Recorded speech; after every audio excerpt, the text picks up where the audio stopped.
વિદ્યાર્થી મિત્રો, આપણે ચેપ્ટર નંબર 6 વિદ્યુત ચુંબકીય પ્રેરણમાં આગળ વધી રહ્યા છે. આત્મપ્રેરકત્વની આપણે વાત કરેલી, એના એકમની પણ આપણે વાત કરેલી. હવે આગળ આપણે જોવાનું છે કે એમાં આત્મપ્રેરકત્વનો એકમ જે છે એ હેનરી છે. આપણે બે વ્યાખ્યા જોઈએ આત્મપ્રેરકત્વની. તો આત્મપ્રેરકત્વનો એકમ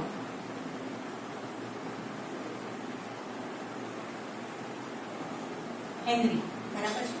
હવે હેનરીની વ્યાખ્યા છે કે આપેલ પરિપથમાં વિદ્યુત પ્રવાહના ફેરફારનો દર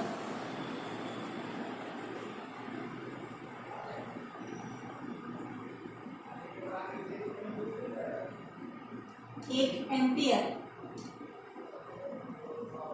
પ્રતિ સેકન્ડ હોય, બરાબર છે, અને ઉત્પન્ન થતું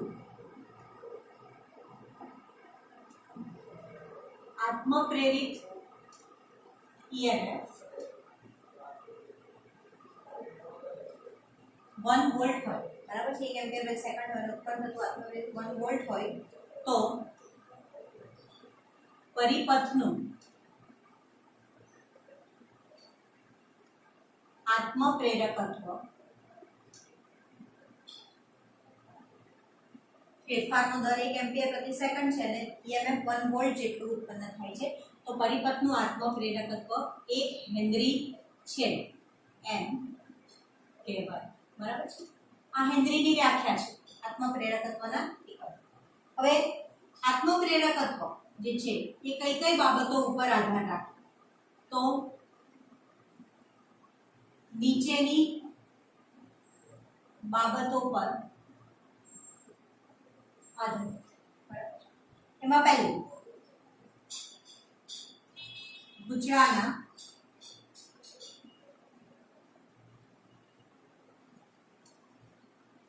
પરિમાણ પર, બરાબર છે, એના વ્યાસ, એનું કદ, એના ઉપર આત્મપ્રેરકત્વ આધાર રાખે. ત્યાર પછી ગુચરાના આકાર અને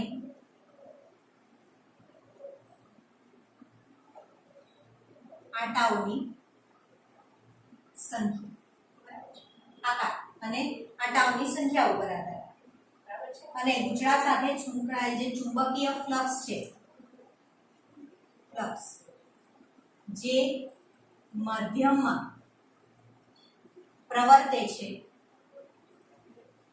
તેના પર આધારિત છે, બરાબર છે.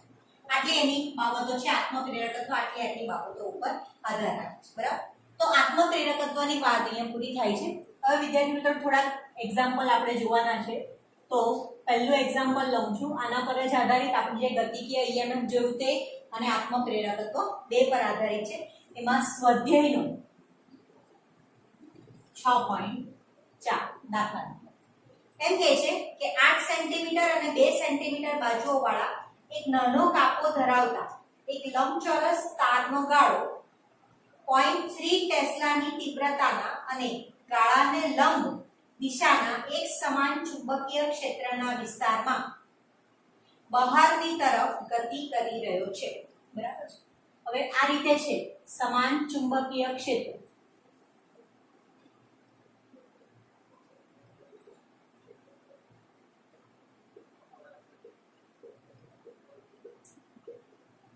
બરાબર છે.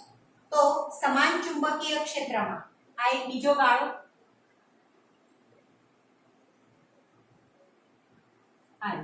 બરાબર છે, એક એ બહારની તરફ ગતિ કરી રહેલો છે અને બીજો ગાળો જે છે એ ઉપરની તરફ, બીજો ગાળો આ છે, બરાબર છે. ચાલો, તો આ એક પહેલું અને આ જે છે એ બીજું. તો જો ગાળાનો વેગ 1 સેન્ટીમીટર પ્રતિ સેકન્ડ હોય, હવે તમને આપી દીધેલું છે કે v બરાબર 0.3 ટેસ્લા. ઓકે, ચાલો, બીજું શું શું આપેલું છે? લૂપનો વેગ આપી દીધેલો છે.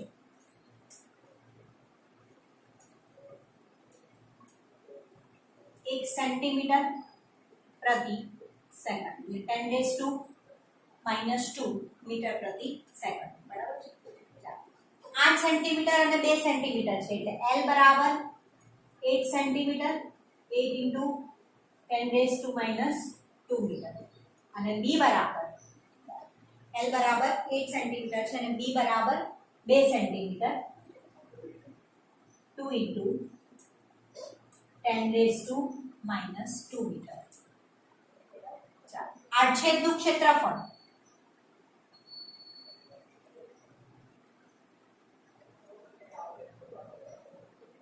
A બરાબર ચાલો તો કેટલું છે આડછેદનું ક્ષેત્રફળ તો આપણે કઈ રીતે શોધી શકીએ આડછેદનું ક્ષેત્રફળ લંબાઈ ગુણ્યા પહોળાઈ L ગુણ્યા B એટલે 16 ગુણ્યા 10 ની -4 મીટર સ્ક્વેર 4 મીટર સ્ક્વેર. ગતિ લાંબી બાજુને લંબ હોય ત્યારે હવે સૌથી પહેલા પૂછેલું છે કે લાંબી બાજુને લંબ દિશામાં તરફનો હોય ત્યારે એટલે પહેલું આપણે જોઈએ છે કે ગતિ લાંબી બાજુ લંબ હોય ત્યારે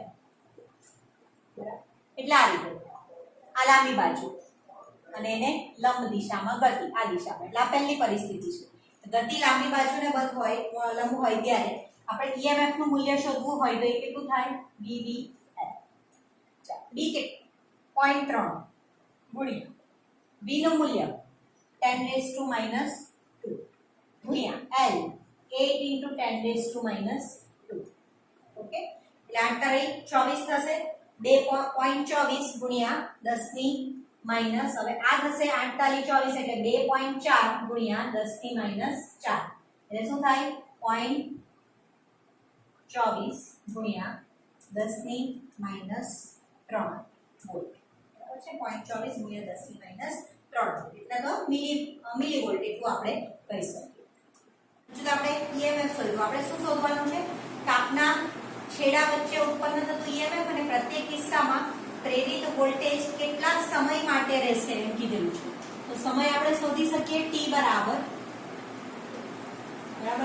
હવે આ લાંબી બાજુને લંબ હોય ત્યારની વાત છે બરાબર છે એટલે અંતર કેટલું ટૂંકી બાજુની લંબાઈ છેદમાં વેગ કારણ કે આ દિશામાં ગતિ કરે છે એટલે આ ટૂંકી બાજુની લંબાઈ આવશે બરાબર. લાંબી બાજુથી લંબ દિશામાં છે એટલે કઈ આ દિશામાં ગતિ કરે છે એટલે અંતર કેટલું કાપ્યું ટૂંકી બાજુ જેટલું એટલે ટૂંકી બાજુની લંબાઈ છેદમાં વેગ. તો ટૂંકી બાજુની લંબાઈ એટલે કેટલી 2 into 10 raised to -2 આપેલું છે અને વેગ જે છે એ 10 raised to -2 એટલે T બરાબર 2 સેકન્ડ પહેલાનો જવાબ આપણને મળ્યો. ત્યાર પછી બીજું શું કહે છે ગતિ ટૂંકી બાજુને લંબ હોય ત્યારે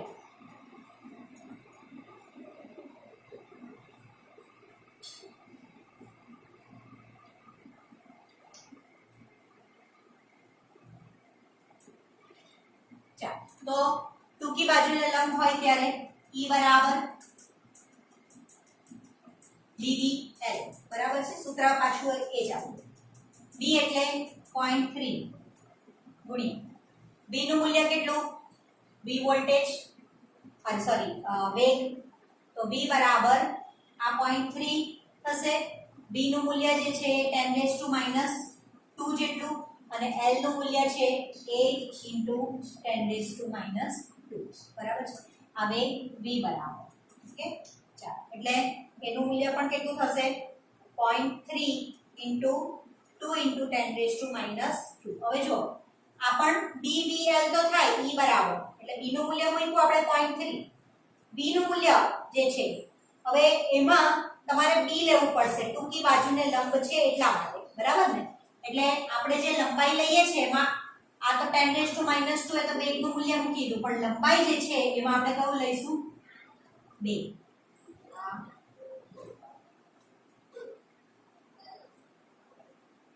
ગુણ્યા 10 ની -2 ગુણ્યા 10 raised to -2 10 raised to -2 જે છે એ શું છે વેગ છે અને L નું મૂલ્ય કેટલું હવે 2 into 10 raised to -2 બરાબર D લેવાશે B લેવાનું ઓકે ચાલો એટલે એનો જવાબ આવે છે 0.06 ઓકે તો ઇન્ટુ 10⁻³ વોલ્ટ અથવા તો લખાશે E બરાબર 0.06 મિલી વોલ્ટ. ચાલો EMF ફિઝિકલ. હવે સમય, તો સમય આપણે કઈ રીતે શોધી શકીએ? તો એવી જ રીતે જેવી રીતે આપણે પહેલા કેસમાં શોધ્યું એવી રીતે. તો સમય બરાબર આપણે શું લખીશું? સૂત્ર આપણું પહેલા પ્રમાણે જ, લાંબી બાજુની લંબાઈ છેદમાં શું થશે?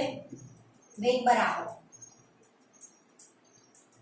જેમાં આમાં કીધું પ્રમાણે t બરાબર લાંબી બાજુની લંબાઈ છેદમાં શું થશે? વેગ. ચાલો, લાંબી બાજુની લંબાઈ કેટલી છે? તો 8 × 10⁻², 8 ગુણ્યા 10⁻², છેદમાં વેગનું મૂલ્ય 10⁻² બરાબર 8 સેકન્ડ. t બરાબર, ચાલો, એટલે t નું મૂલ્ય જે છે આપણને કેટલું મળ્યું? 8 સેકન્ડ જેટલું મળે છે. એટલે તમારે જે બંને કિસ્સામાં છેડા વચ્ચે ઉત્પન્ન થતું EMF શોધવાનું હતું તે, અને પ્રેરિત વોલ્ટેજ કેટલા સમય માટે રહે છે તે. તો આ બંને કિસ્સામાં સમય પણ શોધાઈ ગયો, બંને કિસ્સામાં EMF પણ આપણને મળી જાય છે. સ્વાધ્યાયનો 6.7મો દાખલો. પૂર્વથી પશ્ચિમ સુધી વિસ્તરેલ 10 મીટર લંબાઈનો એક સમક્ષિતિજ સીધો તાર L બરાબર 10 મીટર બરાબર છે. હવે 5 મીટર પ્રતિ સેકન્ડની ઝડપથી v બરાબર 5 મીટર પ્રતિ સેકન્ડ ની ઝડપથી પૃથ્વીના ચુંબકીય ક્ષેત્રના સમક્ષિતિજ ઘટક BH બરાબર 0.30 ગુણ્યા શું આપેલું છે? 10⁻⁴ વેબર પ્રતિ મીટર સ્ક્વેર બરાબર છે ને લંબ રૂપે નીચે પડી રહ્યો છે. તો પહેલું તમારે શોધવાનું છે આ તારમાં પ્રેરિત EMF નું તાત્ક્ષણિક મૂલ્ય કેટલું છે. એટલે પહેલું E = dlv બરાબર. તો શું થશે? BH/LV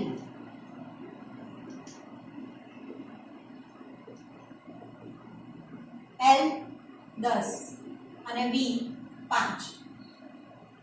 તો આનું મૂલ્ય કેટલું થશે?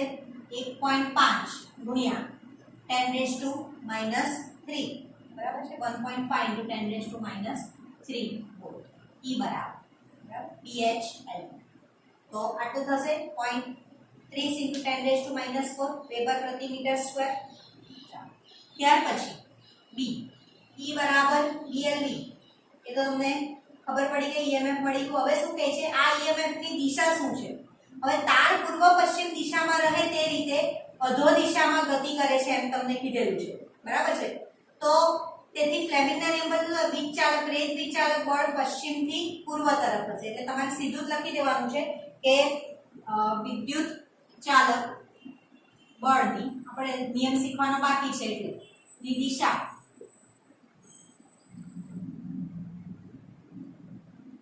કેટલો? તો કે ભાઈ પશ્ચિમથી પૂર્વ તરફ રહેશે.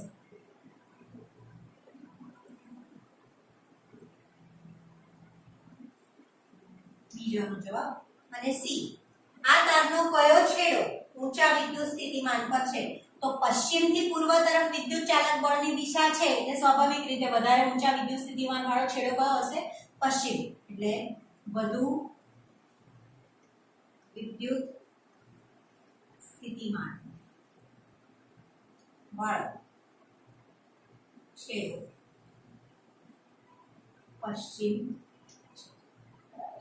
પશ્ચિમ છેડો જે છે એ ઊંચા વિદ્યુત સ્થિતિમાને હશે એમ કહી શકાય. એક નવા પરિપથના ઘટકની વાત કરવાની છે, ઇન્ડક્ટર કોને કહેવાય બરાબર. તો પરિપથનો જે ઘટક આત્મપ્રેરકત્વ ધરાવતો હોય તેને ઇન્ડક્ટર તરીકે ઓળખવામાં આવે. આપણે જે આત્મપ્રેરકત્વની વાત કરી L બરાબર, કે ગુચડામાં વિદ્યુત પ્રવાહ પસાર થાય એટલે ગુચડાની આસપાસ જ ચુંબકીય ક્ષેત્ર ઉદ્ભવે અને એને કારણે ચુંબકીય ફ્લક્સમાં ફેરફારને કારણે ગુચડું જે છે એ પ્રેરિત EMF ઉત્પન્ન કરે બરાબર. તો એને આત્મપ્રેરકત્વ આ ઘટનાને આત્મપ્રેરકત્વ તરીકે ઓળખવામાં આવે અને ઉત્પન્ન થતા ઈએમએફ ને આત્મપ્રેરિત ઈએમએફ કહે છે. તો હવે અગત્યનો એક ટોપિક છે તે ઇન્ડક્ટર. વિદ્યુત પરિપથનો એક ઘટક છે કે જે ઘટક પરિપથનો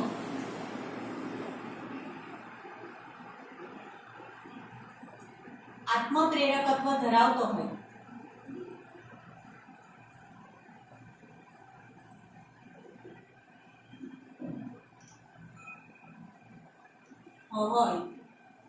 તેને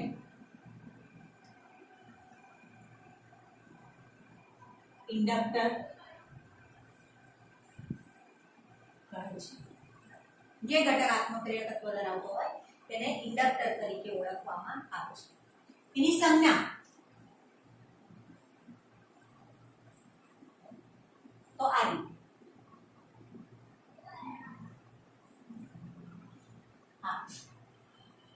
આ પ્લસ અને માઇનસ.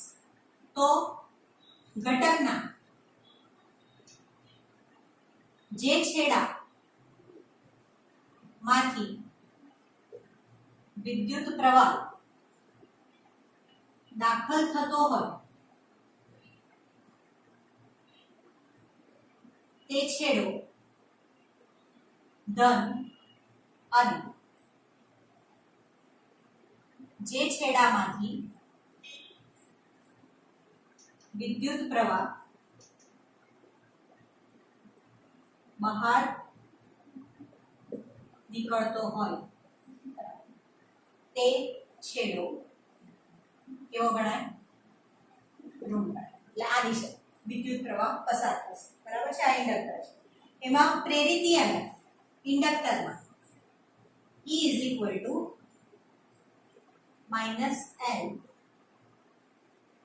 di/dt. પ્રેરિત E = -L di/dt. એટલે પરિપથમાં રહેલો ઇન્ડક્ટર તેમાંથી પસાર થતા પ્રવાહના ફેરફાર વિરોધ કરે છે. બરાબર છે. પરિપથમાં જે ઇન્ડક્ટર છે એમાંથી જ્યારે પ્રવાહ પસાર થાય ત્યારે એનો વિરોધ કરશે. પરંતુ ઇન્ડક્ટર માટે જ્યારે આપણે જાણવાનું છે તો આટલી જ વાત કે ઋણ સંજ્ઞાઓ દર્શાવે કે એનો વિરોધ કરે છે. અને પ્રેરિત ઈએમએફ નું મૂલ્ય E = -L di/dt. હવે આપણે ધારી લઈએ છે કે ધારો કે હવે આ જે છે વિદ્યુત પ્રવાહનો ફેરફાર છે દેખાય. એટલે આપણે આ સૂત્ર મેળવવાનું છે કે ધારો કે જે ઇન્ડક્ટર આપણને આપેલું છે આ એ ધારો કે ઇન્ડક્ટરમાંથી વહેતો વિદ્યુત પ્રવાહ I છે. બરાબર છે. I જેટલો વિદ્યુત પ્રવાહ એમાંથી વહે છે અને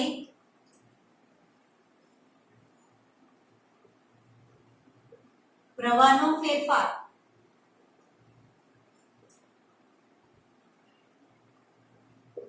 di/dt જેટલો છે.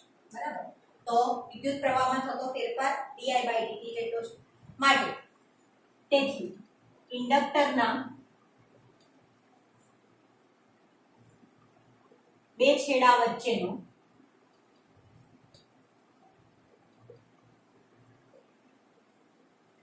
EMF E = -L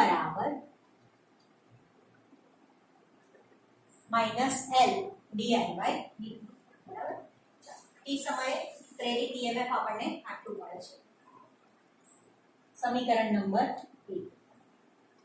આ જે આત્મપ્રેરિત EMF છે જે આપણને મળે છે ઇન્ડક્ટરના બે છેડા વચ્ચે. તો આ આત્મપ્રેરિત EMF ને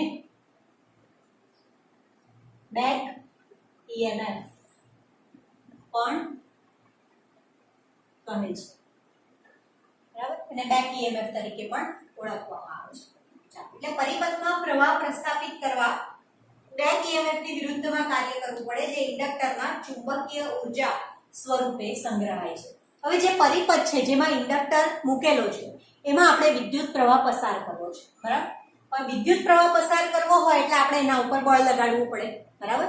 વિદ્યુત ભારને ગતિમાન અવસ્થામાં લાવવો પડે. તો બળ લગાડવું પડે એનો અર્થ શું થાય છે કે આપણે એના ઉપર કાર્ય કરીએ છીએ. તો કાર્ય કઈ રીતે કરીએ કે પરિપથમાં પ્રવાહ પ્રસ્થાપિત કરવા માટે આપણે બેક EMF ની વિરુદ્ધ દિશામાં કાર્ય કરવું પડે. એટલે વિદ્યુત પ્રવાહ પ્રસ્થાપિત કરવા બેક EMF ની વિરુદ્ધ દિશામાં કાર્ય કરવું પડે, બરાબર છે. બેક EMF ની વિરુદ્ધ દિશામાં આપણે કાર્ય કરવું પડે. અને જે ઇન્ડક્ટરમાં શું થાય તો કે ભાઈ એની ચુંબકીય ઉર્જાના સ્વરૂપમાં સંગ્રહ, જે કાર્ય કરીએ તે એના ઉપર એની ઉર્જાના સ્વરૂપમાં સંગ્રહ, અને તે ચુંબકીય ઉર્જાના સ્વરૂપમાં સંગ્રહ, બરાબર છે. તો t સમયે પરિપથમાં પ્રવાહ I અને EMF E હોય તો કાર્ય કરવાનો દર કેટલો? તો આપણે કહીએ કે ભાઈ કાર્ય કરવાનો દર એટલે પાવર t સમયે જ્યારે I જેટલો વિદ્યુત પ્રવાહ પસાર થતો હોય ત્યારે, તો કાર્ય કરવાનો દર એટલે પાવર બરાબર આપણે લખી શકીએ એકમ સમયમાં થયેલું કાર્ય એટલે dw ના છેદમાં dt, power is equal to, તો ઇઝ ઇક્વલ ટુ શું થશે vi, એટલે આપણે લખી શકીએ e * I. ઓકે, ચાલો, એટલે dw/dt is equal to e * I. પરંતુ માનાંકમાં e બરાબર શું છે L di/dt, આ સમીકરણ નંબર 2 કહીએ અને કહીશું સમીકરણ નંબર 3, બરાબર. ચાલો, તો 3 ની કિંમત 2 માં મૂકતા શું થશે dw/dt બરાબર કેટલું થાય, e નું મૂલ્ય મૂકી દો તો L di/dt into I થયું આટલું, બરાબર ને. ચાલો, એટલે શું થશે dw/dt બરાબર LI/dt, બરાબર ને. e ની કિંમત આમાં મૂકી છે ફક્ત, અને પછી L અને I ને સાથે લઈ લો એટલે આ સમીકરણ જે છે તે આપણને મળે છે. આ સમીકરણમાંથી dt કેન્સલ થાય, માટે dw બરાબર LI into di, બરાબર છે. ચાલો, di જેટલો વિદ્યુત પ્રવાહ પસાર કરવા માટે કરવું પડતું કાર્ય આટલું. તો આપણે એમ લઈએ કે ભાઈ ઇન્ડક્ટરમાં I જેટલો વિદ્યુત પ્રવાહ પસાર કરવું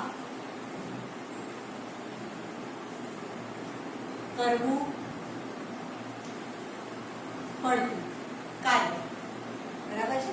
તો એ કેટલું થાય w બરાબર 0 થી I અને dw, બરાબર છે.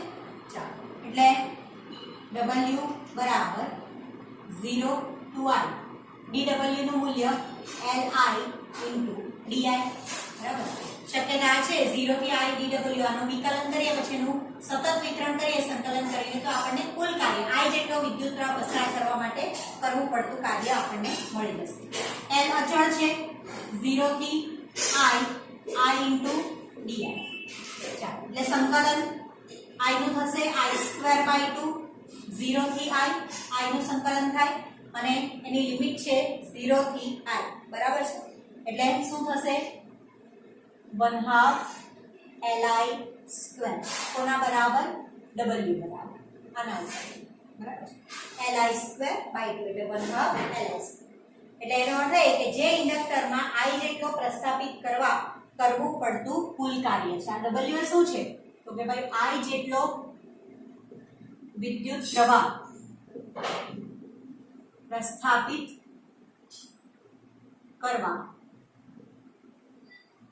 કરવું પડતું કુલ કાર્ય, બરાબર. શું થશે તો કે ભાઈ t સમય દરમિયાન ઇન્ડક્ટરને મળતી ઉર્જા તેનું કાર્ય, મળતી ઉર્જા t સમય, બરાબર ને, એના બરાબર જે ઉર્જા તે જ કાર્ય થશે, બરાબર. આપણે લખી શકીએ ખર્ચાતી વિદ્યુત ઉર્જા. એટલે આ ખૂબ અગત્યનો સવાલ છે વિદ્યાર્થી મિત્રો ઇન્ડક્ટરની જે આપણે વાત કરેલી તે એમાં પૂછી શકાય તમને કે ઇન્ડક્ટર સાથે સંકળાયેલ ચુંબકીય ક્ષેત્રના રૂપમાં સંગ્રહિત ઊર્જા જે છે એ કઈ છે W બરાબર 1/2 Li2 એટલે વપરાતી વિદ્યુત ઊર્જાનું સૂત્ર આપણે લખી શકીએ I જેટલો વિદ્યુત પ્રવાહ ઇન્ડક્ટરમાં I જેટલો વિદ્યુત પ્રવાહ પ્રસ્થાપિત કરવા માટે કરવું પડતું કુલ કાર્ય અથવા તો એની ઊર્જાનું સૂત્ર કેટલું W બરાબર 1/2 Li2 તો વિદ્યાર્થી મિત્રો હવે પછીની જે થિયરી છે એની વાત આપણે નેક્સ્ટ લેક્ચરમાં કરીશું આ લેક્ચર અહીંયા પૂરો કરીએ છીએ ફરી પાછા મળીએ ત્યાં સુધી good bye take care and thank you